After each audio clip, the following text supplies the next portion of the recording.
They say everyone's a star on social media, everyone's an influencer. They talk about a whole range of stuff nowadays. Travel destinations, cosmetics, food, almost anything under the sun. It's not ideal, but tolerable. What's not tolerable is the recent trend of health influencers. You may have heard about the recent Bournvita controversy. Bournvita is a household name in India. It is marketed as a health drink for children. It is supposed to turn boring old milk into something exciting, but not according to a health influencer. His name is Revant Himatsingka. He uploaded this video about the harmful effects of Bournvita. 3 claims stood out. 1, Bournvita is high on sugar, which could lead to diabetes. 2, it has cocoa solids and caffeine. And 3, it has a cancer-causing colorant. Now, just to be clear, these claims were not backed by scientific evidence, so naturally Bournvita sued. They accused the influencer of defaming the drink and spreading panic. They also said that Bournvita fits all regulatory standards. The lawsuit spooked the influencer. He deleted the video soon after, but by then more than 12 million people had seen the clip. It had gone viral across platforms. Last we checked, his Twitter account had been hacked and then suspended. Why? Well, that's a mystery for another day. For the moment, let's focus on Bournvita. Who would you say is right? The influencer or Bournvita? Well, I'm afraid neither. If you study the Bournvita packet, it's clear that they have added sugar, 7.5 grams per serving, which is around 1.5 teaspoons. Quick side note, the recommended sugar intake for children is 6 teaspoons. So 1 glass of Bournvita takes up 25% of the permissible sugar. Is that too much? Take a look at your child's diet and you will get the answer.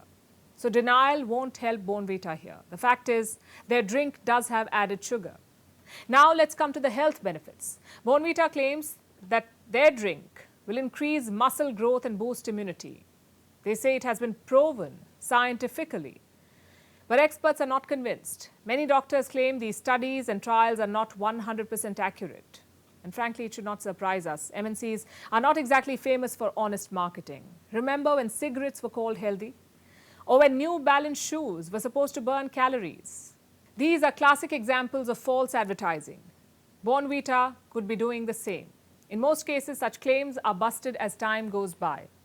There are more studies, more awareness, and more checks. We saw that with colas too. There is now a universal acceptance that colas are sugar plus water. Now let's turn to the influencer. Clearly, he was trying to raise awareness among parents. There doesn't seem to be any malice. Having said that, should we be discussing children's health on Reels? Surely dedicated agencies would do a better job. The fact is, literally anyone can pretend to be a health influencer. And you can see why that's a problem. Many US colleges have already sounded an alarm. One study found that more than 70% Americans have been exposed to medical misinformation. 82% of that came from social media. Chances are India's numbers will be no different. Recently, the Indian government has tried to correct this. They've asked influencers to display their credentials and qualifications. And that will certainly help. But ultimately, it comes down to you and your sense of judgment. Reels are not a substitute for consulting a doctor. Read the packets yourself. Visit a doctor if you have doubts. That's the only way to get accurate medical information. As for Bournvita's outrage and legal offensive, I'll take it with a pinch of salt or sugar, I guess.